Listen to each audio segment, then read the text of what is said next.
복 있는 사람은 악인들의 꾀를 따르지 아니하며 죄인들의 길에 서지 아니하며 오만한 자들의 자리에 앉지 아니하고 오직 여호와의 율법을 즐거워하여 그의 율법을 주야로 묵상하는도다.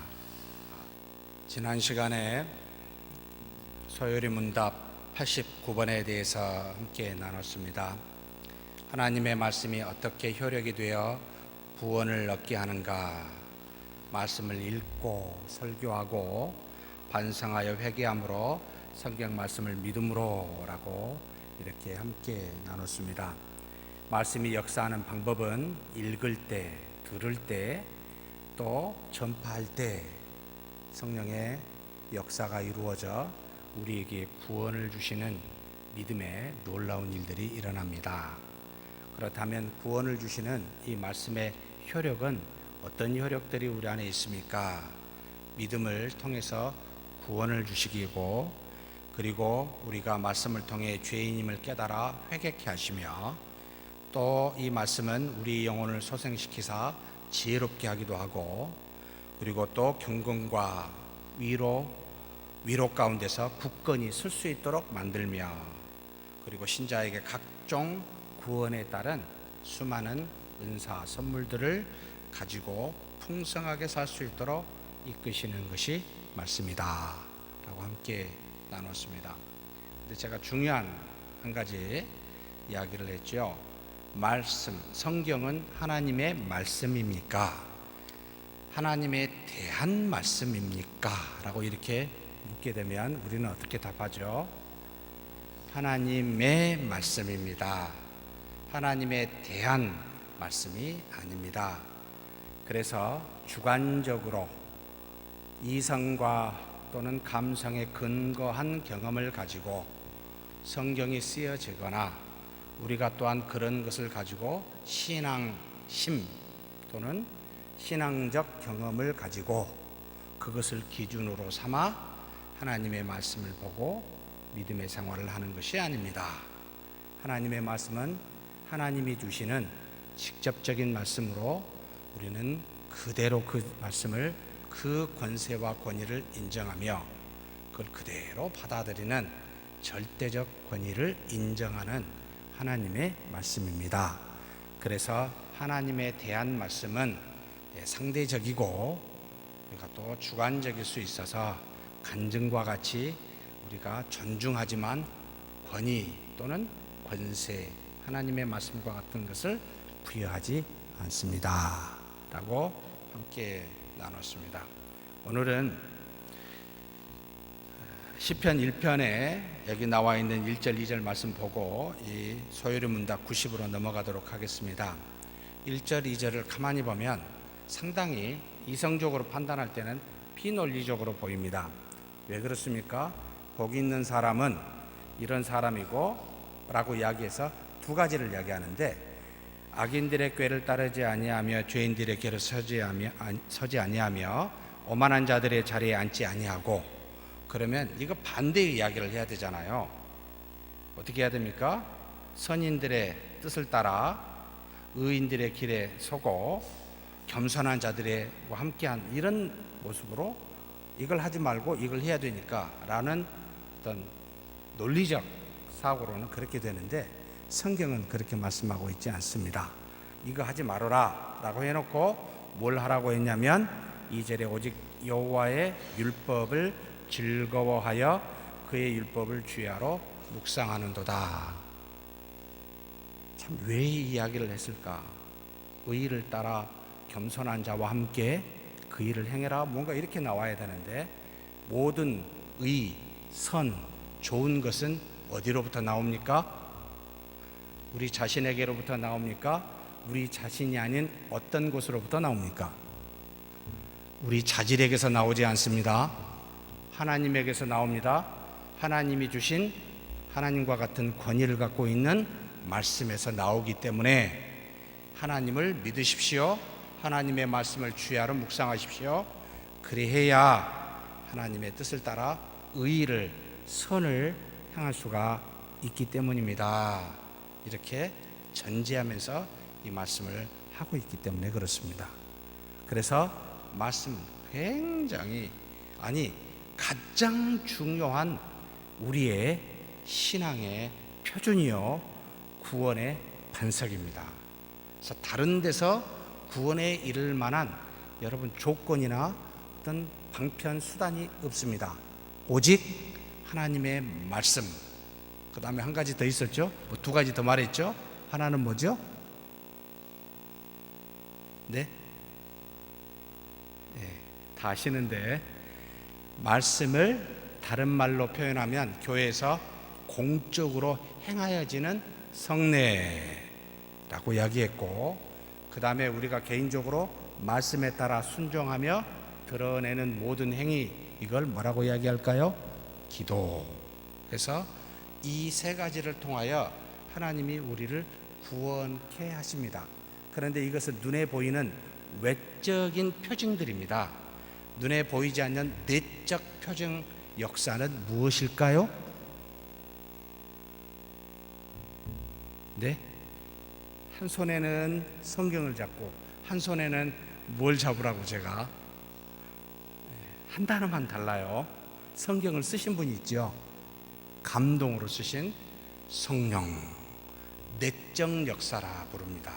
보이지 아니하는데 하나님의 말씀과 같이 동행하여 함께 역사하여 말씀이 증거되어지는 곳에 하나님의 놀라운 능력이 일어나 성령의 능력으로 말미암아 구원에 이릅니다.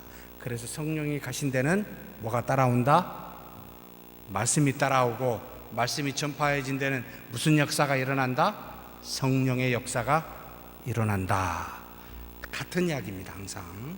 항상 이걸 염두에 두시고 잊어버리지 마셔야 됩니다. 이걸 편식하신 분이 계십니다. 성령은 별로 안 좋아하고 굉장히 성경을, 여러분 성경만 가지고 붙들며 이게 없으면 성경이 정죄의 도구로 전락하게 됩니다. 뭐가 없으면, 네? 성경 플러스 뭐가 있으면 권면이 되는데, 성경 없이, 아니 성경 있는데 이거 없으면 이 성경을 가지고 정죄하게 됩니다. 뭘까요? 사랑과 평안. 여러분, 이것은 누가 주실까요? 성령이십니다.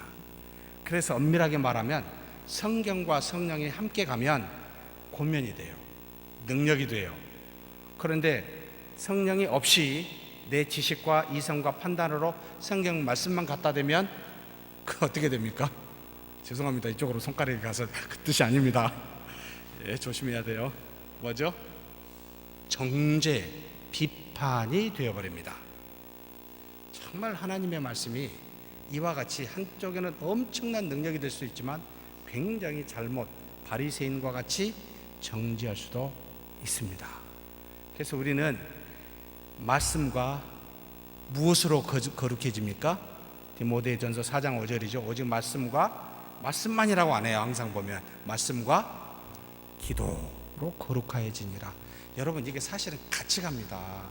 성경과 성령이 같이 가듯이 우리에게는 실생활에서 말씀과 기도가 같이 가야 이게 온전한 균형 잡힌 신앙이 됩니다. 열심히 막 기도를 좋아하시는 분은 있는데 말씀은 너무 어려워. 문제가 됩니다. 편식하면 나는 말씀이 너무 좋아.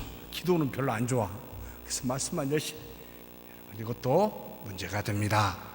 항상 말씀과 기도로, 말씀에 따른 성령의 도우심을 기도해야 되겠죠. 이게 무슨 뜻입니까? 어떤 의미가 있습니까? 제가 어떻게 순종해야 됩니까? 이걸 어떻게 받아들여야 됩니까? 라고 반드시 말씀의 저자이신 분께 성령님께 물어야죠. 그렇게 잘한 분이 누구였습니까? 무엇이든지 물었습니다. 사울이 올까요 말까요? 그일라 백성이 나를 배반해서 넘길까요 말까요? 도망갈까요 말까요? 계속 물었던 한 사람이 있었습니다. 누구죠? 다윗이었습니다. 무조건 묻습니다. 참 하나님의 친구 같은 여러분, 그런 저와 여러분이 되었으면 좋겠습니다. 무엇을 하든지 말씀을 앞세우고 기도를 뒤세우며 물어야 됩니다. 아는 말씀도 또 물어야 됩니다. 제가 우리 성도님들 만날 때마다 만나는 약속이 정해지면 미리 기도합니다. 무슨 말을 해야 될지 알려주십시오. 제가 지혜가 없으니까 알려주십시오. 그렇게 하고 들어가서 이야기를 해도 제 감정에 휘둘립니다. 제 이성에 휘둘립니다. 끝나고 나면 내가 말을 잘못했다라는 이런 일들이 되게 많습니다. 야, 이거 참 끊임없이 기도해야 된다. 하나님 앞에 지속적으로 나의 문제를 놓고 아뢰어야 되겠구나, 이 생각을 하지 않을 수가 없죠. 말씀 뒤에는 기도가, 성경 뒤에는 성령이 같은 말입니다. 사실은 동전의 양면입니다. 자, 오늘은 문항 90번 제가 문제 읽겠습니다. 하나님의 말씀을 어떻게 읽고 들어야 효력이 되어 구원을 얻는 방도가 되는가? 자, 답을 같이 한번 읽겠습니다. 하나님의 말씀이 우리로 하여금 구원을 얻게 하는 방도가 되게 하려면 마땅히 부지런함과 예비함과 기도함으로써 생각하며 믿음과 사랑을 우리 마음에 두고 행실에 나타낼 것이다 라고 해서 4가지, 부지런히 읽고 기도하며 생각하고 사랑으로 마음에 두며 행실로 실천하여 순종하여 드러낼 것, 나타낼 것, 이 4가지를 해야 말씀의 역사와 능력이 온전하게 증거됩니다. 이렇게 지금 가르치고 있습니다. 그렇다면 조금 더 들어가서 보도록 하죠. 자, 말씀을 받고 간직하고 귀 기울이고 불러 구하고 소리를 높이며 찾으면 여호와를 경외하기를 깨달으며 하나님을 알게 된다라는 말씀이 있습니다. 잠언 2장 1절에서 5절 말씀입니다. 우리 한번 다 같이 읽겠습니다. 내 아들아, 내가 만일 나의 말을 받으며 나의 계명을 내게 간직하며 내 귀를 지혜에 기울이며 내 마음을 명철에 두며 지식을 불러 구하며 명철을 얻으려고 소리를 높이며 은을 구하는 것 같이 그것을 구하며 감추어진 보배를 찾는 것 같이 그것을 찾으면, 자, 무엇을 열심히 찾는 것 같아요? 뭐 명철, 지혜, 뭐 또 뭐가 있습니까? 계명, 다 뭐죠? 하나님의 말씀입니다. 말씀을 여러 가지 형태로 표현하고 있습니다. 물론 다 의미가 좀씩 다릅니다만 전체로 틀으면 하나님의 말씀이라고 할 수 있습니다. 이걸 열심히 찾으면 어떻게 된다고요? 같이 읽겠습니다. 여호와 경외하기를 깨달으며 하나님을 알게 되리니. 여호와를 경외하고 싶잖아요. 즐겁게 두려워하고 싶잖아요. 어떻게 해야 됩니까? 말씀을 여러분 읽고 찾고 끊임없이 구하고 그리 했었을 때 가능합니다. 그리고 하나님을 알게 됩니다. 우리 잘 모르잖아요. 하나님이 누구십니까? 라고 물으면 정말 답하기 어렵습니다. 나는 내가 누군지도 모르겠는데 하나님을 안다는 게 이게 참 불가능하다 생각이 듭니다. 그런데도 계속해서 찾고, 어디에서요? 하나님의 말씀에서. 그러면 조금씩 알아가는데, 하나님을 알아가면 알아갈수록 무엇이 늘어날까요? 네? 여러분의 자신이 점점 커질까요? 점점 줄어들까요? 하나님이 점점 커질까요? 점점 줄어들까요? 하나님의 말씀을 읽고 알아가면 알아갈수록 하나님에 대해서, 그 무한하심에 대해서 어떻게 형용할 수 없고 상상할 수 없는 분임을 깨닫게 되면서 동시에 내 자신이 어떻게 돼요? 정말 초라하게 보입니다. 정말 작게 보이기 시작합니다. 그래서 무슨 말을 쉽게 한다는 것이 불가능하다라는 생각을 하게 합니다. 그래서 말씀을 깊이 들어 묵상하며 보는 사람일수록 어떻게 될까요? 겸손하게 됩니다. 겸손하지 않은 분은 말씀과 거리가 멉니다, 이 뜻입니다. 말씀을 읽어야 되죠. 경외와 하나님을 알아가는 비결이 거기에 있습니다. 자, 말씀의 구원에 이르도록 유효한 것이 되도록 하기 위해서 말씀을 먼저 듣기 전에, 보기 전에 우리가 갖춰야 할 요소가 두 가지가 있습니다. 먼저는 말씀을 볼 때 그냥 보시면 안 돼요. 준비를 좀 해야 돼요. 우리가 수영장에 들어갈 때 어떻게 하죠? 준비 운동 좀 하잖아요. 육체를 사용할 때도 그러는데 갑작스럽게 육체를 사용하면 놀라니까 성경을 읽기 전에도 준비가 필요합니다. 무슨 준비가 필요할까요? 첫째, 두 가지가 필요합니다.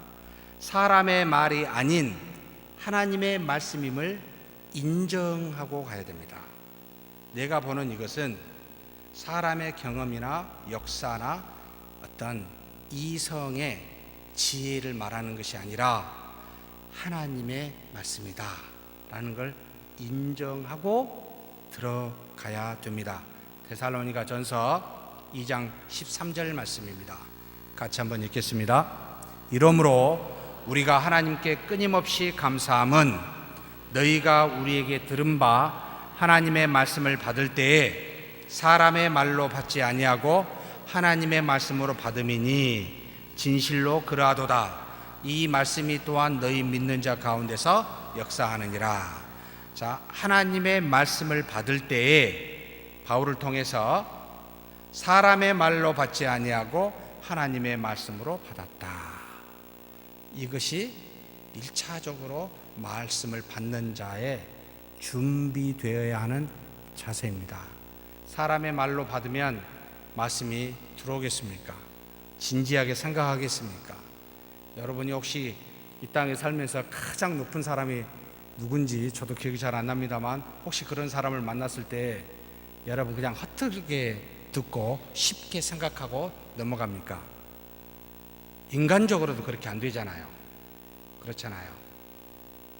그런데 하나님의 말씀, 사람의 말이 아니라 하나님의 말씀을 우리가 볼 때 하나님의 말씀임을 인정하고 보아야 그 말씀에 대한 의미와 뜻을 그리고 그 능력이 우리 속에 역사하게 됩니다. 그래서 사실은 이것을 우리는 또한 말씀을 볼 때 믿음으로 받아야 된다라는 말이 그런 뜻입니다. 그렇지 않을 때는 종이 위의 글자입니다. 여러 책들 중에 좋은 교훈을 주는 책으로만 인정하게 됩니다. 윤리 도덕의 한 교과서에 불과하게 됩니다. 수많은 위인들 중에 예수님도 인간의 위인의 한 사람 정도로 취급하게 됩니다. 말씀을 잘 모르는 거죠. 깊이 보면 다르는데 이게 준비가 돼야 되고요. 두 번째로 하나님의 역사를 방해하고 있는 모든 것들을 제거해야 됩니다. 야고보서 1장 21절 말씀입니다. 같이 한번 읽겠습니다. 그러므로 모든 더러운 것과 넘치는 악을 내버리고 너희 영혼을 능히 구원할 바 마음에 심어진 말씀을 온유함으로 받으라. 자, 말씀을 온유함으로 받아야 되는데 받기 전에 뭘 버려야 돼요. 뭘 버려야 됩니까? 더러운 것과 넘치는 악, 우리 속에 육체를 따라 행하고 생각하는 모든 것을 버리고 받아야 되겠죠. 그래서 무엇하지요, 여러분? 말씀 보기 전에 가장 먼저 기도합니다. 이게 바로 중요한 준비입니다. 기도해야 됩니다.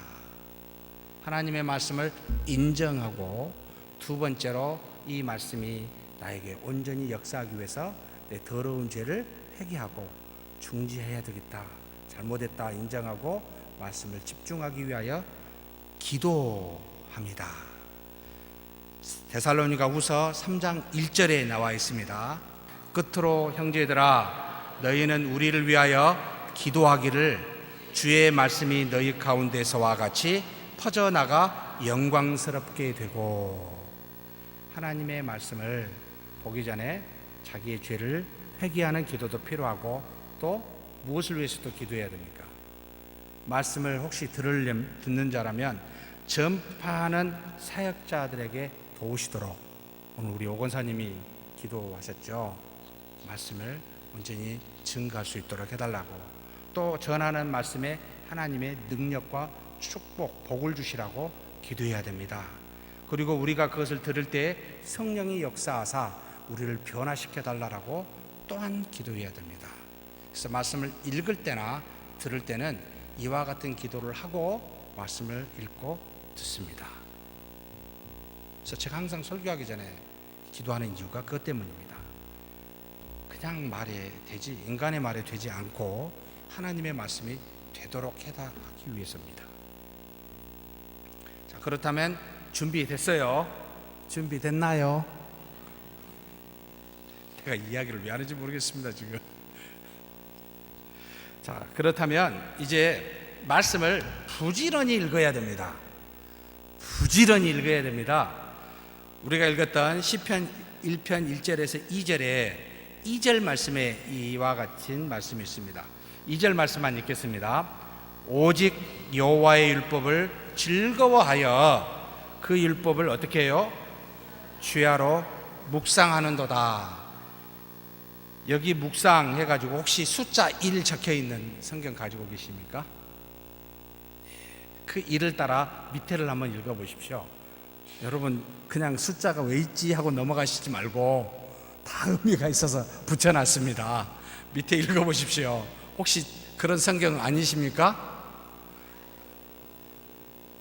아니 여기 아무것도 안 적혀 있는 성경 가지고 계신 분? 요즘 성경은 참 많이 좋아졌습니다. 번역이 좀 잘못됐기 때문에 이렇게 해놨습니다. 자, 1 해가지고 히 했죠. 히브리어로 무슨 의미냐? 자, 뭐라고 적혀 있습니까? 작은 소리로 읊조리다. 한국말로는 묵상이라고 생각하니까 생각한다는 개념이 들어갔습니다. 속으로 생각한다가 아니고 원래 히브리어는 작은 소리로 계속 종알종알 되뇌인다라는 뜻입니다. 하나님의 말씀을 어떻게 한다고요? 계속 주야로 읽는다는 겁니다. 혹시 유대교에 있는 유태인들을 만나보신 적 있으십니까? 회당에 혹시 가보신 적 있으십니까? 우리나라에는 회당이 없나요 혹시? 예? 전주에는 물론 없겠죠. 서울에는 있나 모르겠네. 어떻게 하는지 아세요? 거의 모슬림들하고 비슷합니다. 뭐라고 말하면 이렇게 합니다.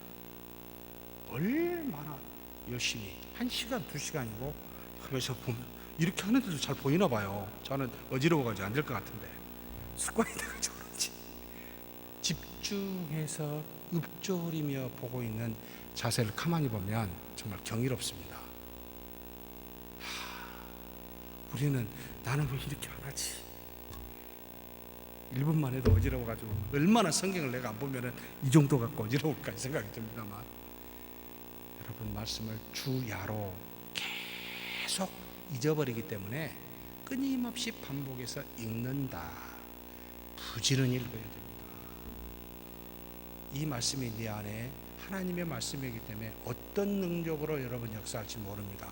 혹시 경험해 보신 분? 10년 전에, 10년 전이 아니죠. 지금으로 하면 한 40년 전에 저한테 복음을 전달했던 한 친구가 있습니다. 고등학교 때. 그때는 믿지도 않았기 때문에 그 말이 뭔지도 몰랐습니다. 그런데 변화가 되고 믿음을 가지고 난 다음에 제가 나가서 열심히 뭔가를 전도하는데 성경을 별로 읽은 적이 없는 사람인데 무슨 말씀을 하고 전하고 있는데 이게 내가 어디서 봤지? 본 건 기억이 안 나요. 들었어요. 누구한테? 제 친한 친구한테 저한테 전도했던 말씀이 제 입에서 나가고 있는 것을 제가 전하면서도 신기해가지고 이게 무슨 일이지? 라고 생각하는 그런 경험 해보셨죠? 저한테만 성령님이 계시고 사랑하는 성도님들한테는 성령님이 안 계신가? 다 해보셨잖아요. 왜 오리발 내세요? 다 그런 경험이 있을 겁니다. 하나님의 말씀이 어떻게 우리 입술에서 우리 자신과 사람들에게 변화시켜 그 능력을 나타내는지 여러분 다 해보셨을 겁니다. 부지런히 읽으십시오. 하나님의 말씀은 한마디도 땅에 떨어뜨리지 않습니다. 반드시 그분의 말씀은 인간의 말이 아니기에 시건치 않으십니다. 하신 말씀은 반드시 이루어집니다. 때는 그분께 속해 있으니 알 수 없을 뿐입니다. 그러니 말씀을 부지런히 중얼중얼 읊조리셨으면 좋겠습니다. 그러면서 우리 교회에 다른 말로 중얼거리는 분이 항상 있긴 합니다만, 그렇게 말고 하나님의 말씀으로 계속 중얼거리면서 자꾸 사람이나 다른 이야기로 이렇게 하지 마시고 정말 말씀을요. 그래서 툭 치면은 이게 뭐지? 라고 말씀에 집중해 있으면 여러분 누가 치는지 어쩐지 무슨 일이 일어나는지 모릅니다. 하나님의 말씀에 집중하여 읽는 저와 여러분이 되었으면 좋겠습니다. 두 번째로 이 말씀을 기도하면서 생각해야 됩니다. 야고보서 1장 5절 말씀에 나와 있습니다. 같이 읽겠습니다. 너희 중에 누구든지 지혜가 부족하거든 모든 사람에게 후히 주시고 꾸짖지 아니하시는 하나님께 구하라. 그리하면 주시리라. 도대체 말씀이 어려워서 무슨 뜻인지 모르겠어요. 그리고 지금 일어나는 수많은 일은 결코 우연히 온 것이 아무것도 없기에 분명히 뭔가 하나님의 뜻이 있을 텐데 뭔지 모르겠어요. 어떻게 해야 될까요? 에이, 모르는 건 그냥 모른다. 내 땡겨버리고 그냥 마음대로 생활하지 마시고 어떻게 하라고요? 뭐라고 이야기합니까? 지혜가 부족하거든. 뭐라고요? 지혜는 뭐죠? 하나님의 뜻을 알만한 능력이라는 뜻입니다. 이게 없거든, 모르겠거든, 어떻게 하라고요? 모든 사람에게, 모든 사람입니다. 구하는 모든 사람, 누구는 주고 누구는 아니가 아니라 후히 주시고 꾸짖지 아니하시는 하나님께 그래 하면 어떻게 한다고요? 주신다. 여러분, 모르겠습니다. 좀 알게 해 주십시오. 꼭 좀 기도해 보십시오. 놀라운 일이 일어납니다. 성경을 통해서 가르쳐 주시든 믿음의 형제 자매를 통해서 가르쳐 주시든 혹 TV를 보고서도 여러분 메시지가 나옵니다. 경험 안 해보셨지요? 뉴스를 통해서도 메시지가 옵니다. 정말 깜짝깜짝 놀랍니다. 고민하고 있으면요 반드시 알게 하십니다. 저는 정말 24시간이 넘어간 적이 과거 믿고 대학생활 때 한 번도 없었습니다. 제가 하도 신기해서 일기를 쓴 적이 있습니다. 평생 일기를 쓴 사람이 아닌데 너무 신기해가지고, 와, 어떻게 하나님이 홍해를 가르셨지? 자연과학을 공부한 제가 도저히 이건 비상식적이에요. 이건 살아가 분명해. 이건 분명히 누군가 뒤에 나중에 미화시킨 거야 라고 생각하고 말씀을 받던 사람 중에 하나입니다. 그냥 못 받아들였습니다. 그래서 말씀을 샅샅이 뒤졌습니다. 동풍이 불었네. 그냥 쫙 갈라진 게 아니네. 말씀을 읽다 보면은 굉장히 놀라운 일들이 많습니다. 하나님이 역사하는 부분들이요, 여러분 정말 가르쳐 주셔요. 깨닫게 하십니다. 왜 선악과 나무를 따먹어가지고 죄를 짓게 하셨지? 안 만들었으면 이 모양으로 이 세상이 안 될 텐데. 얼마나 이것 때문에 또 고민했는지 모릅니다. 또 고민이 뭐가 있었는지 아십니까? 하나님의 절대 주권이 있고 나한테는 하나님이 주신 자유의지가 있는데 이게 도대체 얼마만큼 관계가 있지? 이것도 정말 엄청 고민했습니다. 내 생각이 하나님의 뜻이 맞나? 내가 하나님이 나와 동행하면 모든 것이 내 생각이 하나님의 뜻인가? 아니면 내가 일부 책임이 있는 건가? 이런 고민들요. 도대체 하나님의 주권과 내 자유의지의 영역은 정확하게 어떤 정도의 선이 그어져 있지? 여러분 고민해 보십시오. 저는 사실 의심을 되게 좋아합니다. 말씀을 가지고 의심해 보셔야 돼요. 이게 무슨 뜻일까? 찾아가면 찾아갈수록 하나님의 경이로움을 깨닫게 됩니다. 여러분 생각해 보십시오. 신이시잖아요. 안 그래요? 한번 도전해 보십시오. 어떤 일이 일어나나. 정말 놀랍습니다. 그분은 전지전능하신 분이기에 얼마든지 우리로 하여금 지혜 주십니다. 알게 하십니다. 나만의 방식으로 깨닫게 하십니다. 경험케 하십니다. 그래서 말씀에 대해서 신뢰하게 하고 하나님이 누구신지를 알게 합니다. 기도하며 생각하고 기도하며 여러분 말씀을 찾아 들어가 보십시오. 말씀이 재밌기 시작합니다. 그래서 꿀송이보다 달다, 이 생각을 그때부터 하기 시작합니다. 세 번째로, 사랑으로 마음에 두어야 됩니다. 말씀을 사랑으로 마음에, 부드러운 마음으로 마음에 두라. 시편 119편 9절에서 11절 말씀입니다. 같이 한번 읽겠습니다. 청년이 무엇으로 그의 행실을 깨끗하게 하리이까? 주의 말씀만 지킬 따름이니이다. 내가 전심으로 주를 찾았사오니 주의 계명에서 떠나지 말게 하소서. 내가 주께 범죄하지 아니하려 하여 주의 말씀을 내 마음에 두었나이다. 여러분 마음속에 두어야 됩니다. 읽을 때만 두고 나가면 잊어버리지 마시고, 새벽기도에 나와서 말씀을 듣고 묵상하면 하루 종일 그 말씀의 뜻을 품고 어떤 뜻인지, 어떻게 순종해야 될지, 어떤 모습으로 살아가야 될지 계속 그 말씀으로 여러분 질문하면서 하나님 앞에 마음에 두어보십시오. 깨닫기도 하고 그 말씀 때문에 행할 만한 능력이 나타나기도 하고, 또 놀랍게요, 그날 일어난 일들에 대해서 답을 찾기도 합니다. 저는 굉장히 그런 일이 많습니다. 어떻게 해야 될지 모를 때 놀랍게도 말씀 속에서 야, 이렇게 하도록 하시는구나 라는 일들이 많습니다. 마음에 두셔야 됩니다. 그럼 네 번째, 행실에 나타내야 됩니다. 그렇죠? 마음에만 두고 귀에만 두고 머리에만 두면 안 되잖아요. 사무엘상 15장 22절에서 23절 말씀입니다. 같이 한번 읽겠습니다. 사무엘이 이르되 여호와께서 번제와 다른 제사를 그의 목소리를 청정하는 것을 좋아하심같이 좋아하시겠나이까?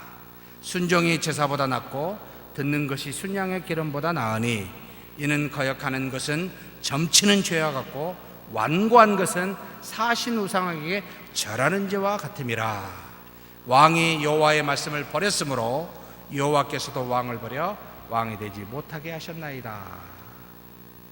사무엘이 지금 누구에게 이야기합니까? 사울에게 말하죠. 아말렉과 전투에서 진멸하라 그랬는데 자기 눈에 보기에 좋은 것, 기름진 것 남겨놓고 나머지만 진멸했어요.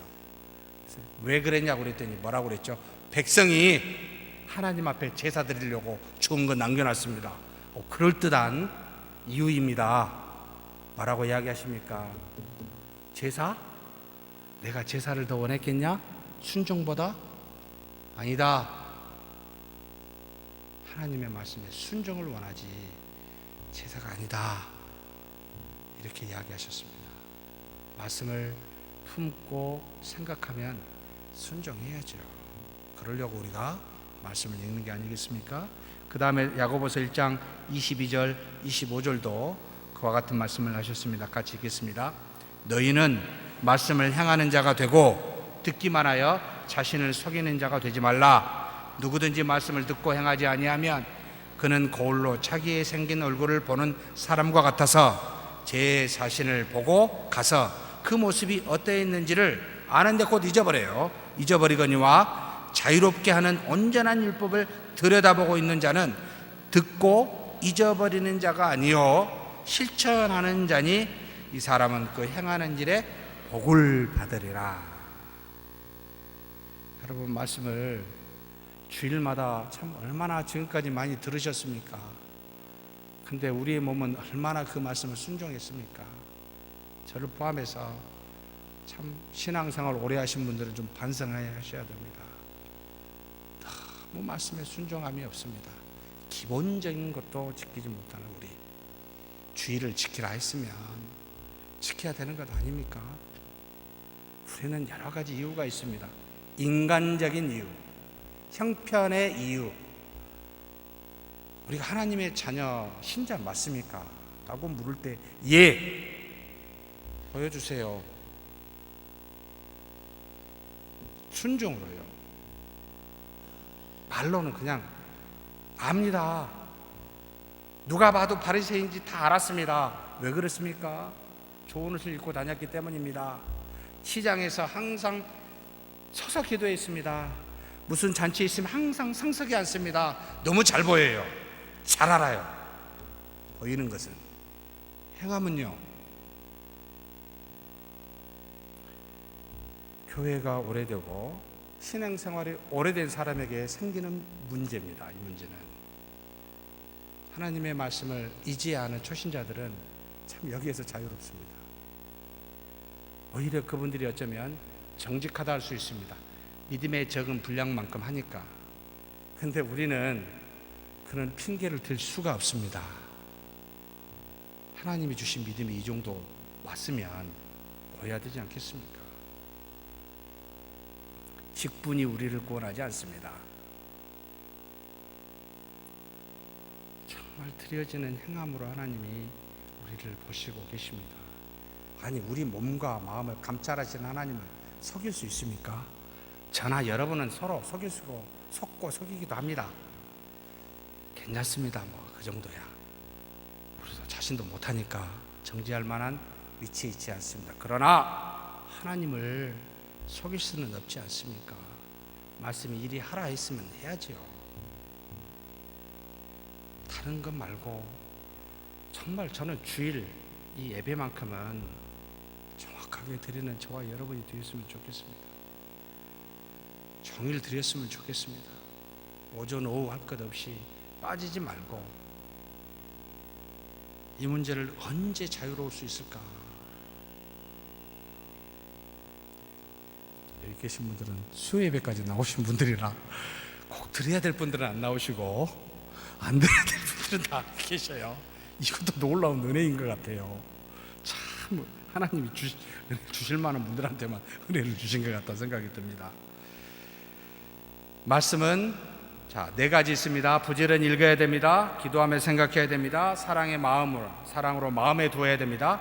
실천해야 됩니다. 이것이 우리에게 능력이 되어 나타납니다. 그런 저와 여러분이 되기를 주의 이름으로 축복합니다.